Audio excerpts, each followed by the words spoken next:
Eu sou a Catarina. Olá, eu sou a Andreia. Juntas apresentamos o Pod Mais Amor. E agora que deste play neste episódio, respira fundo, relaxa, abre o teu coração e vamos por mais uma conversa.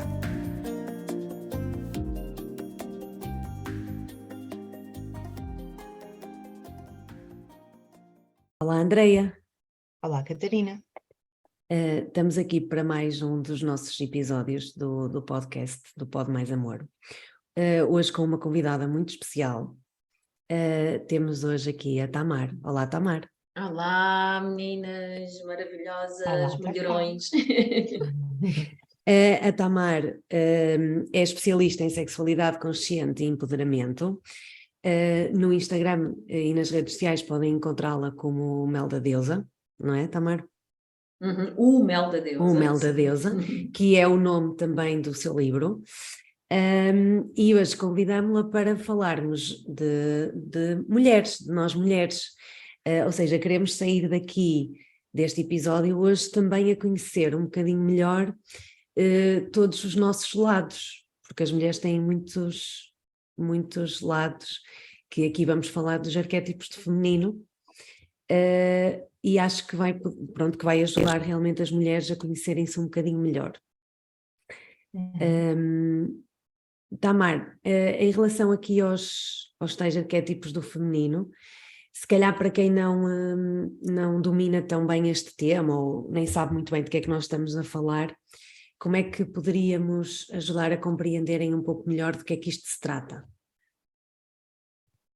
Em primeiro lugar, eu gosto sempre de fazer esta nota. Sexualidade não é só algo que acontece entre quatro paredes. Não é algo que acontece só com um parceiro ou connosco mesmas. É uma questão social, é uma questão política, é uma questão cultural. E isto não vem só da minha base académica ser a sociologia, isto vem precisamente desta visão mais alargada que a sexualidade consciente traz muito. Então, não há como nós resolvermos as nossas questões íntimas sem também haver uma mudança numa série de coisas na sociedade. E os arquétipos entram nisto. Houve, em termos de papéis de género, em termos de questões económicas, houve tanto um cut and copy, não é? Do que é que são os papéis certos para a mulher executar, a mulher moderna, que nós perdemos a referência do que é a verdadeira essência do feminino e o que é a sua riqueza. Então, caminhamos, ao fim e ao cabo, isto já vem desde a Revolução Industrial, para uma normalização, standardização, que não favorece ninguém. E, portanto, nós neste momento estamos a viver uma profunda crise, que não vem só da pandemia, mas que a pandemia acelerou, de desidentificação, de não sabermos quem somos, não só como seres humanos, mas sobretudo enquanto mulheres. Esta é a pergunta que eu mais recebo. Não sei quem sou como mulher, sinto que me perdi. Então os arquétipos femininos entram não só como uma inspiração, porque eles devolvem essas múltiplas facetas de qualidades, de características, quer na sua dimensão positiva ou luminosa, quer na sua dimensão negativa e de sombra, mas eles também fornecem uma energia capaz de promover a cura e a transformação, isto agora entrando já nos processos de autoconhecimento e de desenvolvimento pessoal. Porque o que são arquétipos? Arquétipos são nada mais, nada menos do que uma energia que, portanto, é subtil, não a podemos medir, mas que está muito agregada a símbolos, a imagens, a ideais, que de certo modo passam a mitos, nas histórias, que passam de geração em geração eles têm uma carga potentíssima, como é que é possível não os termos perdido? O que acontece é que, precisamente fruto de uma mudança gigante, por exemplo, nas dinâmicas familiares, nós passamos dos contextos de família alargada para famílias nucleares, inclusive o muito crescimento da monoparentalidade, que isto faz o quê? Com que precisamente estes espaços para contar as histórias, para transmitir conhecimento e informação que não estão nos livros, que não se aprende na escola, mas que vem da experiência de vida, tudo isto perdeu-se. Mas existe, está aí. Então, os arquétipos, neste caso, o convite que eu recebi vosso e que me faz todo o sentido, vem muito para a questão dos arquétipos do feminino, eles são muito simbolizados por deusas, não é? Por estas figuras mitológicas que têm perfis muito específicos. E o que se sabe é que eles estão presentes em todas as culturas. Então nós temos deusas e deuses presentes desde o hinduísmo, desde a cultura celta, desde a cultura xamânica, quer a xamânica da América do Sul, quer a xamânica da Sibéria, em África, China e Japão. Então reparem, nestes tempos que não havia internet, não é? Que não havia globalização, como é que nós encontramos em pontos distintos do mundo referenciais de feminino, em que muda o nome e muda a maneira como elas estão vestidas, mas elas trazem a mesma representação. Então e, portanto, nós estamos pobres disto, não é? Nós Sim. estamos pobres, não só da nossa própria cultura, mas como desta multiculturalidade que só vem ajudar à nossa integração de partes nossas que estão perdidas ou que estão escondidas. Então, esses arquétipos têm, como estavas a dizer, representações em todo o mundo e têm características comuns, que estão presentes em todas, que estão presentes em nós, mulheres, em todas nós. Nós temos a dificuldade em identificá-las e aquilo que tu também procuras também promover é que, se nós conseguirmos nos conhecer a esse nível, também conseguimos ir buscar aquela característica naquele momento que mais nos vai, não é ajudar, mas que nos vai permitir realmente estar na situação de uma forma diferente. Queres-nos falar assim então dos arquétipos que se calhar estão mais dominantes na mulher moderna e também aqueles que foram mais esquecidos, de certa forma? Então, em todas estas culturas, o que se percebe é aqui um padrão em que nós temos perfis do feminino que são mais autónomos, mais individualizados, mais focadas na relação com elas mesmas, e depois temos perfis do feminino que são mais motivadas para a relação. E neste caso, a relação amorosa, a relação com um homem, isso é o foco e não a relação comigo mesma. E isto para mim é super importante trazer para a sexualidade, porque ajuda a nós nos pacificarmos, a aceitarmos o nosso perfil dominante. Uma pergunta que me fazem muito é também se os perfis mudam, os nossos perfis predominantes mudam com as diferentes fases de vida, com a idade. Sim, eles podem mudar, mas nós temos um imprint, nós temos uma impressão digital que eu até muitas vezes defendo, não, mas mudar para quê? Nós só temos é que calibrá-la e ajustá-la, não é? Porque há de ser sempre a nossa resposta mais instintiva naquelas situações mais limite. Portanto, quanto melhor a aceitarmos, melhores resultados vamos ter. Mas então, este é um primeiro ponto fundamental, porque mulheres que estão mais na individualidade, elas podem cair no preconceito de que eu não consigo relações ou os meus companheiros não estão felizes porque eu sou egoísta. Não é? É muito difícil para a mulher aceitar esta questão do egoísmo. Ora, o egoísmo é fundamental para o prazer sexual. Porque o que se sabe da libido feminina é que ela aumenta quão mais a mulher está a percepcionar que está a ter prazer. Em oposição à libido masculina, que aumenta à medida que o homem vai percepcionando que está a dar prazer. Uhum. Então, só aqui já é importantíssimo, não é? Que é, ao fim e ao cabo, não estamos a falar de egoísmo, estamos a falar de foco. E é algo que a mulher não foi incentivada e não foi educada para ter. Foco em si mesma. Depois, a relacional. E a ter prazer, exatamente. Depois, a questão com as mulheres que estão mais motivadas para a relação, neste caso amorosa, seja heterossexual, seja homossexual, o que elas trazem aqui muito é precisamente a falta de vida nas relações. Há amor, mas não há depois toda a outra dimensão do erotismo. Isto noto imenso. Ele é um bom homem, mas nós amamos muito, mas sexualmente isto não, nada está a acontecer, isto não é normal, pois não, ou acontece, mas é tipo forçado.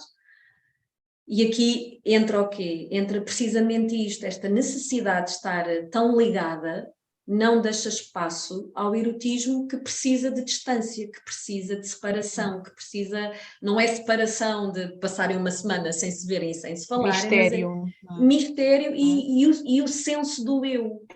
Entendem? Então é quase como que a relacional tem muito a aprender com o perfil das deusas individuais e a individual também deve ir beber do que é as qualidades positivas, não é? E de crescimento de estar a dois. Ou seja, a individual tem muito medo de se perder na relação e de sufocar, precisamente porque não há espaço, precisamente porque é esta fusão, precisamente porque é o nós que vem sempre em primeiro lugar e não o eu e tu. E a relacional tem muito a aprender para perder a ansiedade de ficar sem. É muito comum uma mulher dizer-me: eu não consigo navegar essa parte do mistério, de fazer coisas só para mim, de ter prazer. Eu estou sempre a pensar neles, e sobretudo quando há família, não é? A relação depois, quando gera família, isto ainda fica com um peso maior. Então, genericamente, é isto que se encontra em todas as culturas. Aquelas mulheres que nunca casaram, ou se casaram, mantêm a sua energia muito equilibrada entre a sua ação no mundo e a sua vida familiar, ou até desequilibrada, porque têm os filhos, têm o marido, mas passam a maior parte do seu tempo dedicadas à sua missão, à sua ação no mundo, que pode ser trabalho, mas pode também ser um projeto de voluntariado, ou de colaborar com alguém, não é? E está mais nos bastidores. Tamar, estás aqui a falar desta dualidade quase, não é? Das pessoas, das mulheres e das deusas mais relacionais e das que puxam ali um bocadinho mais para a autonomia, não é? E entre o branco e o preto, há alguma cor? Assim, há algumas mulheres que fiquem nesse meio, nesse mundo entre um e o outro? Porque eu estava a ouvir falar dos dois e eu identifico-me com os dois. Identifico-me momentos muito aí no relacional, mas também muito na autonomia. Ficou um imenso arco-íris aqui no meio, mas é precisamente um perfil que eu arrisco a dizer que foi o mais castrado na nossa sociedade e neste contexto patriarcal que já vem de há tantos séculos. E é por isso que nós achamos que é natural que nem sequer exista e continuamos a alimentá-lo porque ele até se tornou tabu, que é o perfil da mulher sexual e da mulher erótica. Portanto, toda esta dimensão de sexualidade, ela, repara, foi diluída entre, ou melhor, ela não foi diluída, ela foi polarizada E quando nós usamos a palavra polarizada, que está tão agora em moda, nós já sabemos que isto vai trazer empobrecimento do conceito, não é? Então, a sexualidade foi anulada porque diz-se que as mulheres que não casaram, não é, não têm parceiros, e são as solitárias, são as dedicadas só à carreira, ao trabalho e afins, e as relacionais têm como papel, função, a procriação. Então aqui o sexo reprodutivo. Então ambas foram altamente podadas, e é aqui que entra este perfil que diz, sejamos nós quem sejamos, qual a tendência, nós em primeiro lugar somos sexuais. Essa é a grande essência da energia feminina. E essa energia, ela não serve só para a relação sexual, ela serve para nos conhecermos. E para nos conhecermos, nós precisamos de aceder a um lugar de cura. E é este perfil que tem uma dimensão potentíssima de cura, e é por isso que este perfil está muito associado à palavra alquimia e transformação. Porque há lá coisa que nos transforma mais imediatamente do que a relação sexual? Não há. O nosso estado é quando começamos, e geralmente é outro completamente diferente quando acabamos. Mas não seja um grande relaxamento, ou mais não seja uma grande vitalidade. Ai, não me apetecia, ai, parecia que já não conseguia fazer nada, estava morta, e estava com sono, e de repente temos aqui um up, não é? Então, este é uma sementinha de uma geração de floresta que pode acontecer quando se trabalha com esta dimensão da mulher sexual, alquímica, capaz de promover a sua transformação e a transformação nas suas relações. E ela é muito personificada na cultura ocidental pela Afrodite, que depois os romanos transpuseram para Vênus, não é? E não é à toa que até temos o planeta Vênus na astrologia ocidental como o planeta das relações, do amor, da beleza, do erotismo e da sensualidade. Então é muito curioso, porque mulheres que chegam até mim nos trabalhos que eu faço com os arquétipos femininos, não é? E eu aplico um questionário que não é meu, é da autora Jean-Sinéad Bolan, que inclusive escreveu um dos livros mais conhecidos sobre os arquétipos do feminino ocidental, As Deusas em Cada Mulher, e as mulheres ficam muito espantadas quando o resultado do questionário, que é pessoal, dá uma Afrodite com valor alto, ou seja, isso significa que a Afrodite está muito presente na estrutura psicoemocional desta mulher, e elas acham isto tipo, mas a minha sexualidade está tão apagada, mas eu tenho tantas vergonhas e inibições. Certo, é por isso que eu iniciei este podcast com a questão cultural.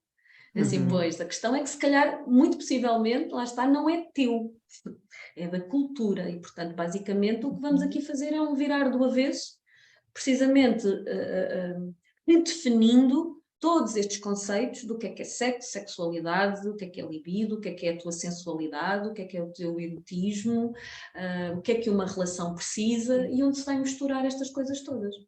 E onde é que estão também os estereótipos, não é? Ou seja, o facto de acharmos que uma mulher sexual, o que é que isso significa no inconsciente, não é? O que é que inconscientemente atribuímos, que características atribuímos a isso? Ou que características atribuímos, lá está, a uma mulher mais autónoma, que privilegia mais a sua autonomia, a sua individualidade. E o que é que está no inconsciente da nossa cultura a uma mulher que se dedica mais à família, em que realmente faz disso a sua prioridade. Só que um destaque, André, que eu acho que é importante. Eu acho que é importante para nós, mulheres modernas, encaixarmos, nós estamos a viver tempos em que nenhum destes perfis dominantes nos trazem o senso de bem-estar, de realização, de satisfação. independentemente do que se a cultura aponta mais para um ou aponta mais para outro. E, portanto, De inteireza. exatamente, os arquétipos o que vêm dizer é não seleciones, não valides. E, por exemplo, uma coisa que acontece muito é quando nós acedemos assim ao perfil destas várias deusas, no corpo nós podemos chegar a sentir repulsa. Isto acontece-me, não é? Eu Não falo de querermos algumas identificar, deusas, não não é? queremos identificar, não é? Eu nem quero imaginar que eu tenho traços, que eu tenho vestígios disto. Por exemplo, isto acontece muito com a Hera, que é muito associada, não é? À deusa do casamento, e não é à toa que os buquês das noivas é recomendado que tenham lá um bocadinho de Hera, a planta. E vem lá descrito todas as crises, tipo novela mexicana que ela lá faz com o Zeus, o seu marido, quando ele chega à casa e passou basicamente o dia inteiro com as suas amantes, e ela sabe, porque ele também não faz questão de esconder isso, e aquilo é difícil para nós mulheres modernas de lidar, não é? Porque ela está ali num desespero, num sofrimento, numa agressividade, ela está ali a drenar toda a sua energia, e nós não queremos ser aquilo. Mas nós temos picos disso, não é? Nós temos picos dessa... Eu fico aonde eu não sou bem tratada. De eu aceitar certas coisas que não me fazem bem, é isso? Que me desrespeitam, que me ferem a minha integridade, não é? E que ao fim e ao cabo, nós precisamos também de falar disto, quantas vezes nós somos mais violadas a vários níveis, não só físicos, mas psicológicos, num casamento que aparentemente não é feliz e está tudo bem. Portanto, o que os arquétipos nos convidam não é para uma identificação chapa 3 com aquilo, mas espera, se isto me está aqui a provocar alguma coisa, então o que é que se passa? E aí podemos perceber, ok, sempre que vamos sair e estamos em contexto de amigos, o meu companheiro não gosta que eu fale, ou não gosta que eu tenha uma opinião diferente da dele. Caramba, isto é uma violação. Não é? Então é natural que esta era nos provoque aqui, nos ressoe. Sim, e que também nos faça olhar para as permissões, não é? A autopermissão do abuso do outro, não é? É quase um consentimento, um assumir da minha responsabilidade para essa dinâmica. Exatamente. E eu acho que a beleza deste trabalho de reconhecer-me todas, não é? Não ser partes, mas reconhecer-me todas. Eu lembro-me que em 2019 eu fiz o teu programa Toca-te, em junho de 2019. E eu lembro-me a sensação, não só de preencher o questionário, mas ao longo de todo o programa, foi um bocadinho esta sensação de alívio. Alívio, eu não tenho que escolher, eu não sou só uma coisa, até com os meus defeitos, não é? Até aquilo que eu julgava como meus defeitos, ou minha sombra, ou whatever. Lembro-me na altura, eu fiquei muito como uma boa Afrodite, não é? Fiquei muito vaidosa em saber que a minha máxima era Afrodite. Ao contrário de algumas pessoas, eu não achei isso estranho, eu já calculava que sim, mas que engraçado, fiquei muito surpreendida na altura do questionário, lembro-me de comentar isso contigo, que eu tinha a Hera e a Héstia um bocadinho mais em baixo. E tu deste uma resposta que eu hoje ainda guardo em mim, que foi: eu nunca conheci uma mulher com uma Afrodite muito grande que não tenha uma Héstia e uma Hera mais em baixo. E eu lembro-me que passei alguns meses a tentar provar que tu estavas errada. Não, peraí, olha aqui eu estou a ser Héstia, olha aqui eu estou a ser Hera. Porquê? Lá está, pela cultura onde eu cresci, em que realmente ser uma Héstia era muito importante, não é? Eu fui educada numa família que ambos os meus pais cresceram numa aldeia, num meio pequeno, muito religioso, em que a família é o mais importante, a família está à frente de tudo, não é? Então eu fui muito educada para esta Héstia e para esta Hera, não é? Mesmo, até mais Héstia, e estava aqui um bocadinho em negação de que, não tenho tanto disto, e depois não tenho, e até era uma coisa que eu criticava imenso em mim, de não ser, por exemplo, eu gosto de decorar no quesito de tarefas domésticas, mas odeio ter a obrigatoriedade de as fazer regularmente, não é? Então para mim, aquela rotina de organização, de arrumação, era sempre uma briga interna, que é tu devias ser boa nisto, tu devias fazer isto muito bem. Então, uma boa mulher sabe fazer isto. Pá, e quando eu finalmente aceitei que, tipo, continuo a ser uma boa mulher, mesmo isso não sendo uma cena interessante para mim, tipo, pá, trouxe-me alívio, sabes? Trouxe muito, acho que apaziguamento de. Não, há muita diversidade nisto que é ser mulher e no que é ser uma boa mulher. E hoje estou muito mais em paz com essas minhas facetas e com o facto de eu não gostar naturalmente de fazer certas coisas e já não me sinto tão criticada nem por mim nem pelos outros quando essas coisas não estão feitas, sabes? E teve a ver com isso. E estamos em 2022, portanto já passou aqui alguns aninhos deste programa, e eu ainda hoje continuei a alimentar este meu autoconhecimento, e ainda hoje eu observo o alívio que é quando me lembro que não preciso de ser, posso ser plural, não preciso ser só uma, sabes? Posso ser plural, e isso é muito bom para mim. Eu estava agora a pensar, nós tendo essa consciência, podemos ir buscar uma individual, certo? Por exemplo, se estamos, como tu estavas e a Andreia estavam a falar, se estamos mais num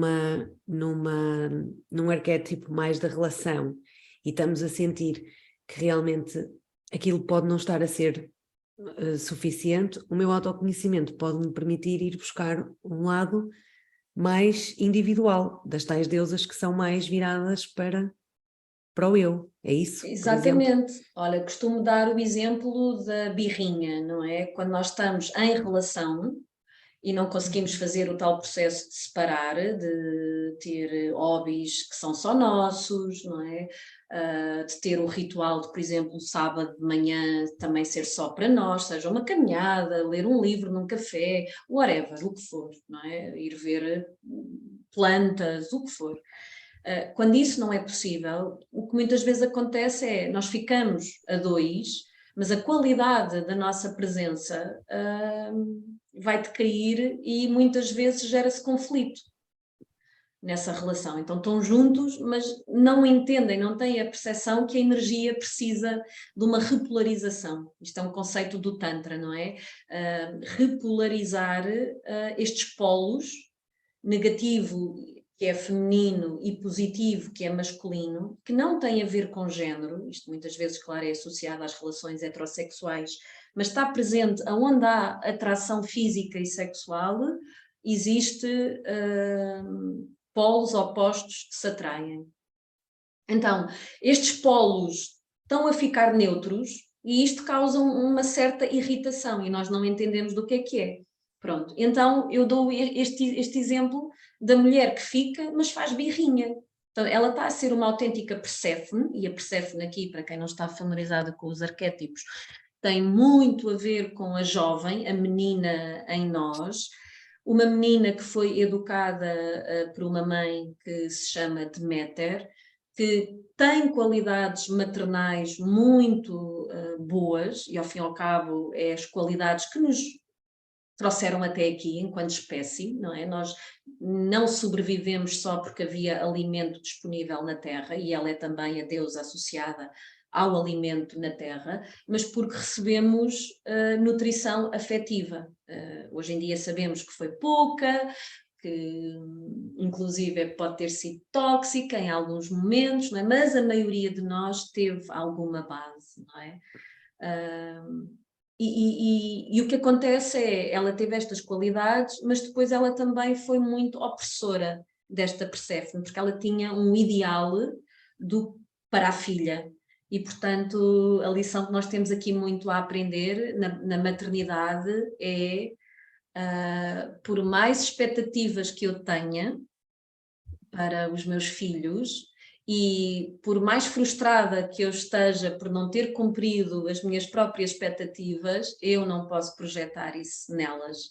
Eu tenho que ter uma postura, acima de tudo, de escuta, de atenção plena, para perceber quem são estes seres e aceitá-los. na sua inteireza e enquanto adulta, e na sua individualidade, enquanto adulta, o meu papel principal tem que ser dotá-los dos recursos que os vão ajudar a vincar, a expressar, a desenvolver toda essa individualidade a que estão acoplados dons e talentos únicos e que se venham com estes seres é porque é justo aquilo que todos nós precisamos, não é? Tamara, e o quanto a sociedade também tem esse papel na Demeter de colocá-la logo como uma mãe que, em vez de conhecer aquela semente e ver, regá-la e ver em que é que ela se transforma, começa logo a querer podá-la. Por exemplo, eu neste momento estou grávida e a primeira pergunta que as pessoas me fazem quando sabem disto é menino ou menina? E eu, não sei. E o que é que tu preferes que seja? Eu, não tenho preferência. Eu quero que seja. E começa às vezes nestas simples perguntas de o que é que tu queres que seja? Tu preferes já um menino e uma ideia do que tu achas que é um menino, ou tu preferes uma menina daquilo que tu idealizas que vai ser uma relação com uma menina de mãe e filha? E eu, quanto isto está tão enraizado em nós, não é? Estes tais Tão arquétipos. enraizado, exatamente, e que, repara, se não são travados, e estás a dar respostas assim mesmo maravilhosas, se não são travados, vai até à idade do jovem quase adulto, que é Nem a que tenhas 100 anos, interferência. como diz a minha mãe Exatamente, Demeter, nem que exatamente. tenhas 100 anos. Exato. Para mim, vais-te sempre com 5 anos. Tens que entender, tu para mim tens 5 anos. Que é a questão, por exemplo, das escolhas profissionais, não é? Eu, ao falar com jovens, ainda escuto a pressão que eles dizem sentir dos pais para serem médicos, engenheiros, advogados e arquitetos, de estilo hello, só há 4 profissões no mundo. Vocês têm noção do quão o mundo evoluiu e é justo enfiar toda a gente neste molde que também trouxe tanta crise profissional e tanta frustração profissional e tanto senso de eu não sei quem eu sou, porque a gente perde a maior parte dos nossos dias no trabalho, não é? Tipo, há aqui toda uma série de não noções que, de facto, quando nós começamos a abrir-nos ao pensamento crítico, elas podem, de facto, trazer uma série de respostas. Pronto. Então, Catarina, para sintetizar a resposta, sim, e lá está, como é que é a saída? Eu percebo que estou a fazer birra, muitas vezes o companheiro até diz, estás a ser infantil, estás aí, estás a amoar, então... Quando vêm Lá estas estás tu. palavras, lá estás tu, quando vem este tipo de comentários, o que é que uma mulher relacional mais consciente faz? Espera lá, se calhar está na altura de eu ir à minha criança interior, que é um tema também tão... um conceito também hoje tão veiculado no mundo do desenvolvimento pessoal. E eu no outro dia fiz um workshop de dança Gestalt e um dos formadores dizia, fala-se muito da criança interior, mas... eu também quero muito falar da criança exterior.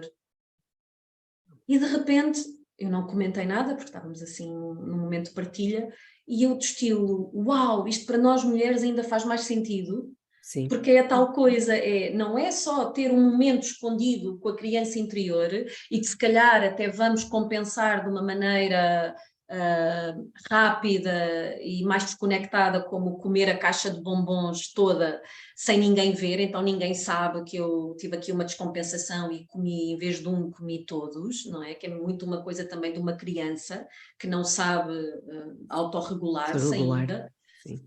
E o que acontece é, não, eu também tenho que, em primeiro lugar, perceber esta criança interior, não é? Estar em contacto com a minha menina naquilo que é a sua pureza, os tais seus dons, os seus talentos, os seus gostos e as suas preferências, mas também a sua carência. E a sua carência vem de tudo aquilo que ela não recebeu. E todas temos. É a tal história, não há como pais, ainda assim, com um bom nível de consciência, proverem tudo. E isso faz parte do nosso processo. de E daquilo que estavas evolução. a falar, da monoparentalização, não é? Que as cidades também trouxeram muito. Numa aldeia é muito mais provável que uma criança seja educada por todos e quem esteja ali à mão, não é? Numa cidade já não é bem assim, não sais de casa, agora já é perigoso, e então traz muito esta coisa de que, e também coloca muita carga em dois adultos conseguirem prover tudo o Exatamente, que uma exatamente. criança precisa, não é? Portanto, olha, estou aqui a sentir um bocadinho falta de falarmos de forma bem específica o nome dos arquétipos todos e só dar o nome a estes comportamentos, sabes? Porque já falámos da Afrodite, já falámos da Deméter, que é a mãe, a Afrodite, a mulher sexual, da Perséfone, que é mais esta criança interior que todos temos, todos tivemos infância, todos passamos por essa fase, não é? E que mais? O que é que há aqui mais? Já falámos da Héstia também, que é Ainda aquela era. mulher mais do casamento, mais da relação com o outro sendo o par romântico, independentemente de género, não é? E que mais? Estou curiosa. Deixa-me só introduzir uma questão da Héstia. A Héstia é também ela é representada sempre com uma fogueira ou um fogo. O que é que simbolicamente é este fogo? É o fogo da nossa libido. Então, para mim, a maneira que nós temos de sair dessa culpa, não é? E ver o lar só como uma tarefa, lá está a tal polarização, nós temos que ver o lar também como um lugar que, se houver sempre ali um foguinho de erotismo e de sensualidade, é o lugar supra-sumo de segurança e de confiança para nós nos explorarmos mais e mais e nos mostrarmos e sermos vistas sexualmente.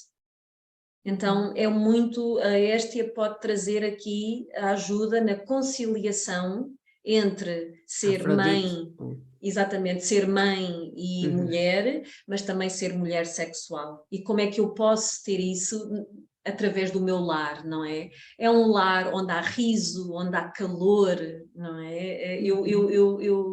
Eu costumo muito dizer, agora refletindo sobre estas coisas, que bom ter crescido num lar onde os meus pais faziam sempre este comentário quando as visitas saíam. Bolas, tipo, estavam Vá ver que não. difíceis de ir embora, porque as nossas visitas de almoço ficavam para jantar, entendes? Tipo, ninguém queria sair. Então é isso, eu agora olho e vejo, é o calor. E a minha família não é XPTO do politicamente correto e do receber pessoas com etiqueta, entendes?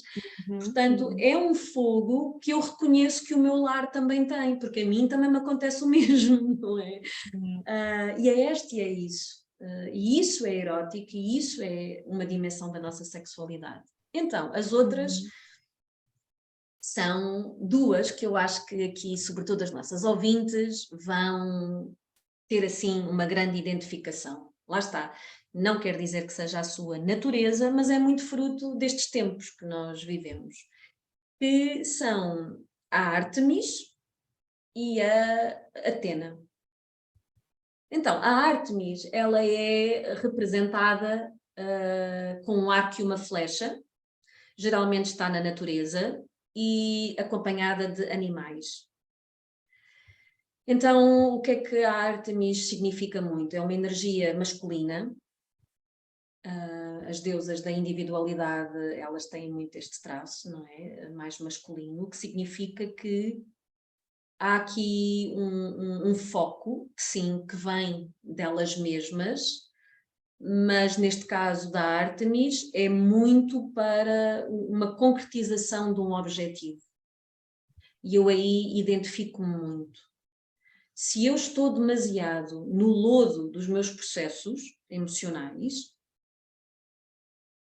não é a festinha, muitas vezes, não é o relacional que me tira dele, sabem? É eu introduzir aqui este raio, esta seta de energia com uma direção, para um objetivo, para um concretizar, para um realizar de algo. Porque é isso que me faz levantar, ter ânimo para me levantar do lodo. Porque senão eu vou lá ficar. E este é um grande perigo de quando nós temos uma energia feminina desequilibrada, ou seja, demasiada energia feminina só. porque ela faz-nos sentir, ela faz-nos ser mais receptivas e passivas e, portanto... E depois ficamos lá, não E conseguimos depois ficamos lá, sair. Estás tão em literalmente. contacto com as tuas emoções que perdes perspectiva sobre as mesmas Perdes e sobre perspectiva. o contexto. Então, a Artemis, ela tem o arco e a flecha que lhe dão essa perspectiva, mas ela tem outra característica. Ela vai para a floresta ou para o bosque, não é? E rodeia-se de animais e perde a dimensão do contacto humano. E isso é isso também, é termos este senso de perspectiva. Como os místicos faziam, subir ao topo da montanha e ficavam lá a meditar no topo da montanha. Então a Artemis também tem aqui uma componente muito espiritual, mas que, lá está, as mulheres que a têm sentem muita culpa por estarem a ser egoístas, não é? Por exemplo, não é? Eu Estarem sou a ser mais egoísta. autocentradas. Autocentradas, frias, desconectadas, não é? O outro Só pensa precisa, nela. só pensa nela, o outro precisa e eu agora lá estou a virar costas e nós Mas temos que também pensar. é este arquétipo que nos permite realmente estabelecer os nossos limites Os pessoais nossos também. limites e a nossa conexão, exatamente, é que está tudo acoplado, não é? Eu estabeleço os meus limites, eu automaticamente conecto-me mais, eu removi o ruído, eu conecto-me mais com quem eu sou. E esta questão dela estar representada na natureza, para mim faz muito sentido no feminino, não é? Porque é esta conexão com todo um outro mundo de inteligências, como o da intuição, o da dimensão mais energética, o da própria ciclicidade, nada é linear, nada é estagnado, nós estamos em constante transformação. Agora a Artemis não está focada nisto, ela está focada para onde é que eu aponto esta energia toda que eu estou aqui a beber, para onde é que eu a aponto. Ok? Então quero deixar aqui esta nota de muitas vezes mulheres relacionais, elas não sabem como resolver a dispersão.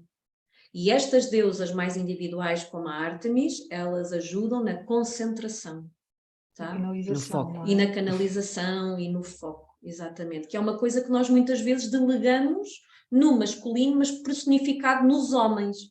Os homens têm isto muito mais ativado, porque precisamente a sociedade também os pôs sempre em lugares onde isto é necessário, não é? Por isso que os chefes, não é? Os diretores. E a mulher muito mais nesse lugar de expressão de energia por várias tarefas, não é? Não foi à toa que ficámos tão boas em multitasking. Foi um treino. Tal e qual. Depois a Artemis é um dos arquétipos que as mulheres não gostam muito, as mulheres com quem eu trabalho, noto aqui um bocadinho de repulsa, porque a Artemis é aquela mulher, hoje em dia, se virmos o paralelismo no mundo moderno, é a businesswoman, é a boss, girl power, não é? Mas do intelecto.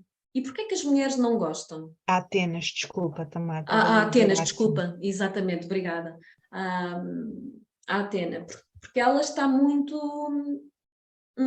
nós ficamos tão precisamente presas na dimensão racional, mental, do que é esperado de nós, desconectadas do corpo, que de repente apresentam, não é, esta deusa cuja história, cujo mito primordial é de que ela nasceu da cabeça do pai. Quem é que gosta disto, não é? Quer dizer, uma deusa que ainda por cima não sai do ventre da mãe, Nem mas teve sim, mãe. não teve mãe, não é? Sai do pai, o que é isto? É precisamente tipo, olha, está aqui a possibilidade de curares essa energia masculina que só te prejudica e trabalhares com uma que te impulsiona.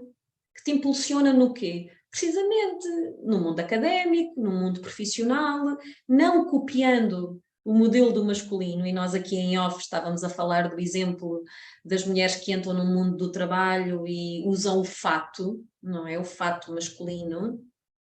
Hoje em dia, felizmente, isso já está a diluir-se um pouco, mas ainda assim são roupas muito formais, não é? São as cores, não é? exatamente, aqueles traços mais rígidos, neutros. Neutros, rígidos, que é mesmo lineares, é mesmo a energia do masculino, é mesmo isso, não é? Mas a verdade é que ao mesmo tempo é aqui a possibilidade de nós recuperarmos séculos de apagamento da nossa inteligência. Porque ainda no outro dia um amigo meu, homem, dizia, opá, caramba, não é? Na história houve tantas mulheres na ciência, na filosofia, em todas as áreas do saber, e nós não as estudamos. Parece que elas não existiram. Uhum. Precisamente porque isto não era valorizado. Tu é para ser mãe, dar leite, fazer comida, varrer a casa. Para que é preciso inteligência, não é? E se vais ser inteligente, vais competir com os homens, tipo ameaçador. Não queremos isto. Então deixo aqui esta nota. Mulheres que estão na cabeça, é só uma questão de redefinirem o que é isto de estar na cabeça. Em primeiro lugar, elas de facto têm de sintonizar com o mundo das emoções e com o mundo da sua sexualidade, do seu corpo, mas depois, se elas forem à cabeça, elas já vão vir muito mais a partir do lugar do eu, do quem eu sou, e não propriamente de cumprir o que é suposto. E eu super me identifico com esta questão da Atena, porque eu quando entrei no mundo do trabalho, com 22 aninhos, e na verdade eu comecei a estagiar com 19, eu não tinha referências, não é? Então eu copiei para ser aceite. Os modelos. E eu copiei os modelos, e os modelos eram esses. Quem são as mulheres aqui que estão a dar cartas? Como é que elas vestem? Como é que elas falam? E aquilo era assim tudo muito polido, tudo muito sem grande paixão e entusiasmo, não é? E eu cumpri aquilo, e o que é que me aconteceu? Sem perceber, fui definhando. Mas isso não significa que eu não seja inteligente. A maneira como eu estava a fazer é que O não era a problema partir de não era dentro. estar na cabeça, o problema é a forma como estavas na cabeça, não é? Sim, tu agora estavas a falar e eu identifiquei muito com este lado mais individual, porque realmente no meu caminho também do autoconhecimento, quando senti que estava muito presa, estava muito na Artemis e na Atenas, muito presa à cabeça, ao racional, também tive que ir resgatar um arquétipo que se calhar está um bocado escondido na mulher e que nós nos fomos perdendo. Também fiz o Toca-te agora, não fiz a última edição, mas fiz a anterior, e também foi porque cheguei a um ponto que eu disse assim, Alto, eu agora não consigo, não é evoluir mais, mas eu agora tenho que ir para onde? Tenho que ir para o meu lado mais emocional e tenho que ir resgatar mais o sentir. Quais são os arquétipos que nos trazem mais para aí e que nos levam mais para a intuição, para o nosso saber mais, não é primitivo, mas é que está lá, só que nós escalamos muito. Essa capacidade de assumir responsabilidade pelo que estamos a precisar agora e fazer essa alquimia, não é? Esse equilíbrio. Então nós temos a Hecate, que é sempre representada no escuro, geralmente com um caldeirão ou numa encruzilhada, não é? Ela tem que decidir qual dos caminhos seguir. Ela chegou ao fim, para onde é que eu sigo? Porque este meu caminho não tem uma linha reta.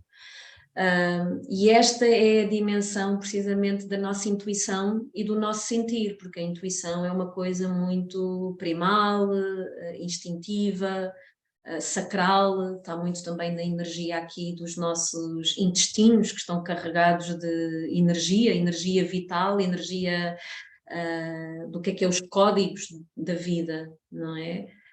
Que não tem nada a ver com os tais códigos sociais e que muitas vezes estão em conflito. Então, a proposta de desenvolvimento pessoal muitas vezes é isso, é dizer fuck para os códigos sociais e assumir este caminho muito individual, muito pessoal, muito baseado no vamos indo, vamos vendo, que tem sempre um nevoeiro, mas que traz aqui o presente gigante da confiança, não é? É confiança em mim, confiança na vida, confiança em todos os meus seres e guias que me protegem e que vêm desde os meus antepassados, e eu confio, eu dou o passo, vejo que esse passo trouxe resultado, abriu mais caminho e sigo.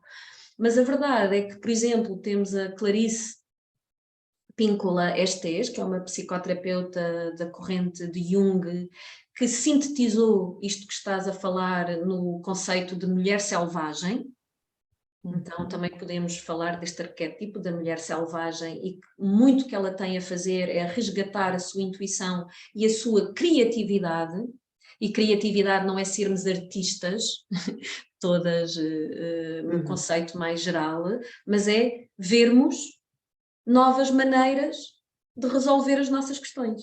Criatividade é isso, não é? É introduzir uma maneira diferente sobre uma coisa que já existe. Seja ela uma refeição, e eu aqui, foi assim a minha salvação inicial, precisamente trabalhar com este arquétipo da mulher selvagem, porque eu estava desconectada da minha criatividade, porque eu pensava que era isso. Eu sou péssima a desenhar, sou péssima a cantar, escrevo, mas escrevo, isto não é para, não é uma coisa que eu possa fazer sistematicamente, então eu não sou criativa, não é? E de repente é ver, espera, mas eu sou altamente criativa quando cozinho, porque eu nunca sigo uma receita culinária, eu nunca faço uma receita igual 2 vezes, saem-me sempre pratos que toda a gente diz, uau, como é que conseguiste com tão pouco? Portanto, há validação. E a Clarissa ajuda bastante nisto. Agora, ela também ajuda nesta noção de que selvagem significa que tu vais ter que perder os tais códigos, como a Andreia há bocado dizia, da boa mulher, não é? Vais ter que integrar aqui dimensões como gemidos, uivos. Ela faz muito aqui durante o livro a analogia da mulher com os códigos dos lobos. E uivos, sangue menstrual, fluidos cervicais, suor, não é?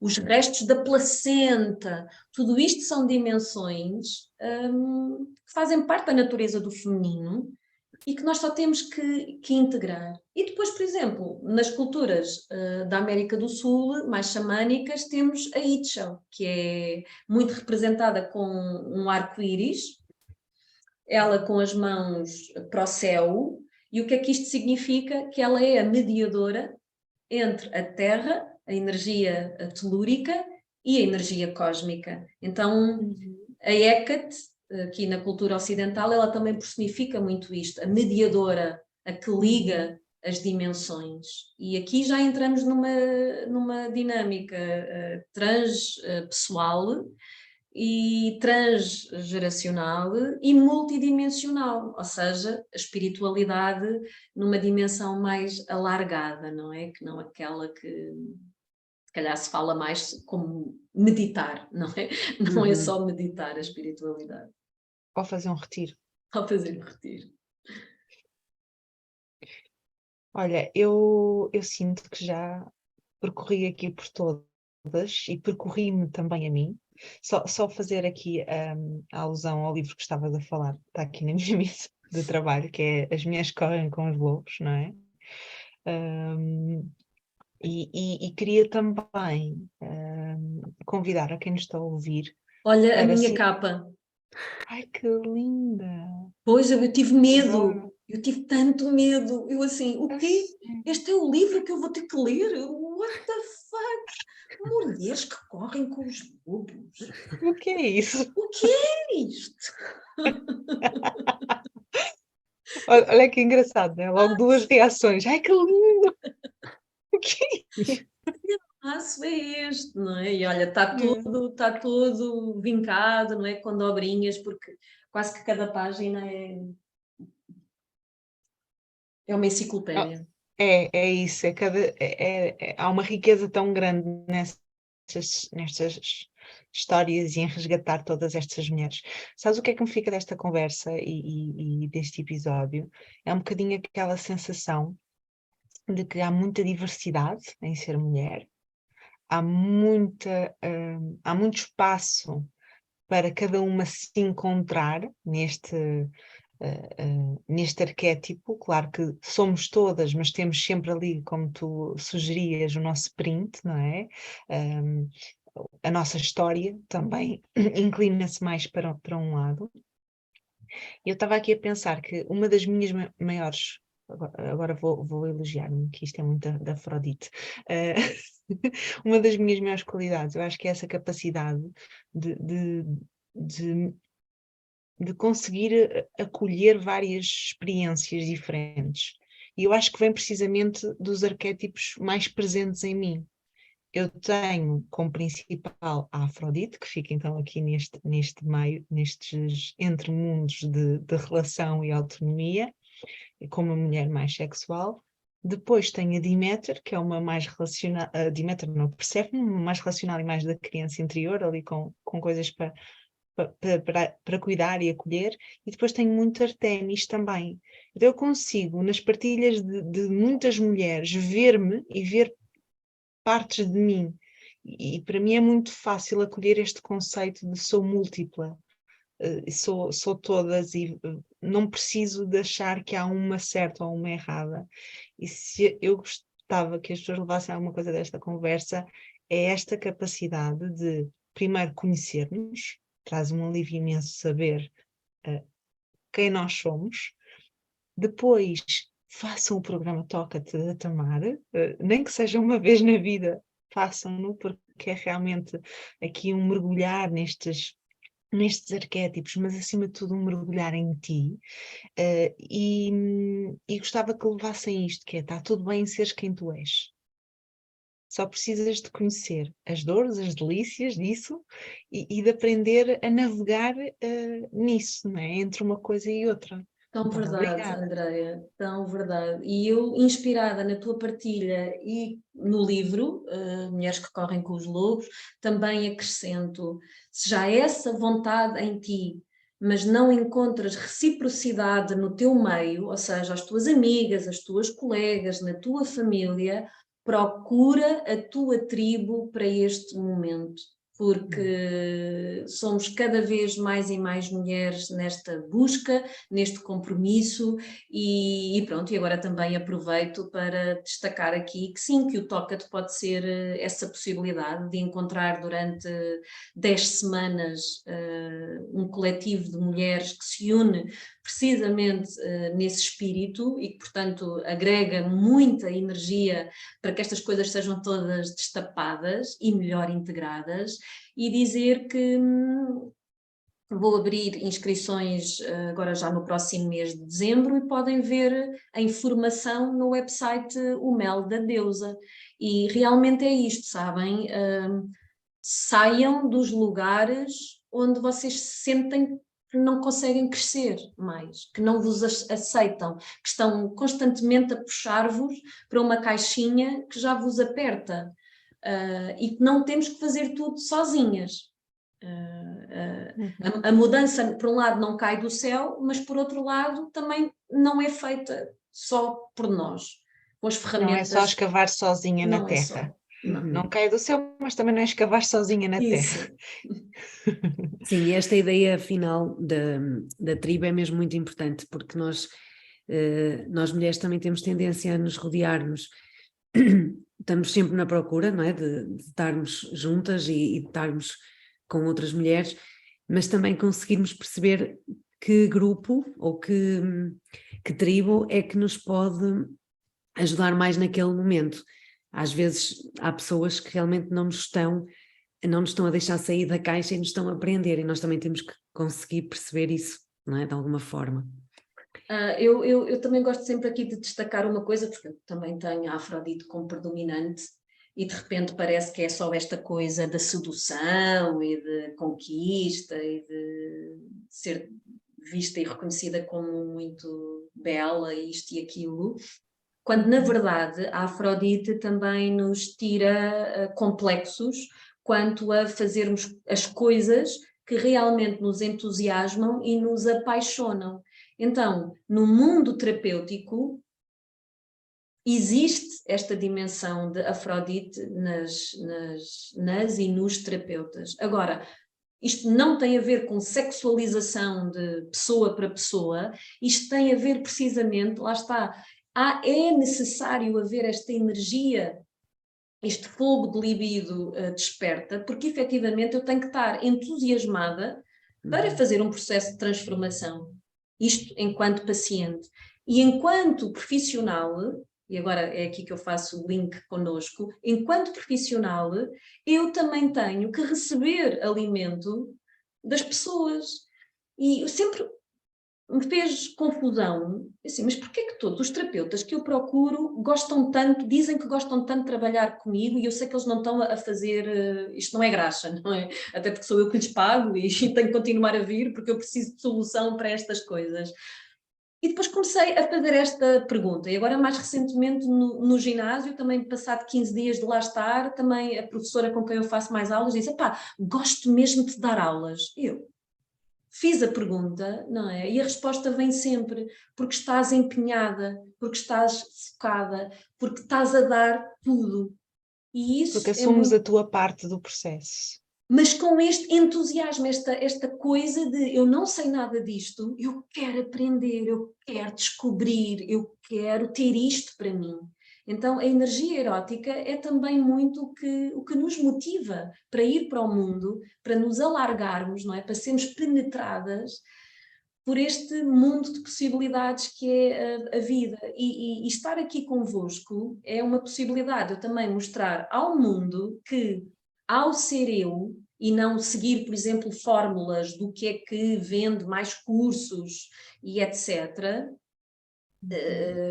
se calhar são cursos mais curtos, se calhar são cursos que não tenham um tema tão assustador quanto a sombra. Quantas vezes eu recebo relatos, adoro ouvir-te, sei que tenho que fazer um trabalho contigo, mas tenho medo. Ainda tenho medo, não é? As pessoas têm medo. Ainda não é o momento. Não é de mim, mas é do meu trabalho e, sem dúvida, da maneira como eu também o apresento. Então, eu não vou mudar isto, lamento, eu não quero mudar a sexualidade das mulheres todas do mundo, não assumo isso como missão, porque eu quero realmente trabalhar com aquelas que estão mais disponíveis, não é? Já para fazer esta primeira travessia. E o que acontece é, eu depois adoro trabalhar com estas mulheres e identifico-me numa série de pontos e é maravilhoso de perceber como elas de facto estão comprometidas. E olha, vocês duas, não é? Que não param, não pararam, estão a fazer um trabalho super íntegro e agora com esta proposta incrível do podcast, só vocês sabem o trabalho que isso dá, não é? Tudo isto, mas que realmente já está aqui também a alimentar dimensões da vossa mulher que depois vai reverberar na vossa intimidade também, não há como.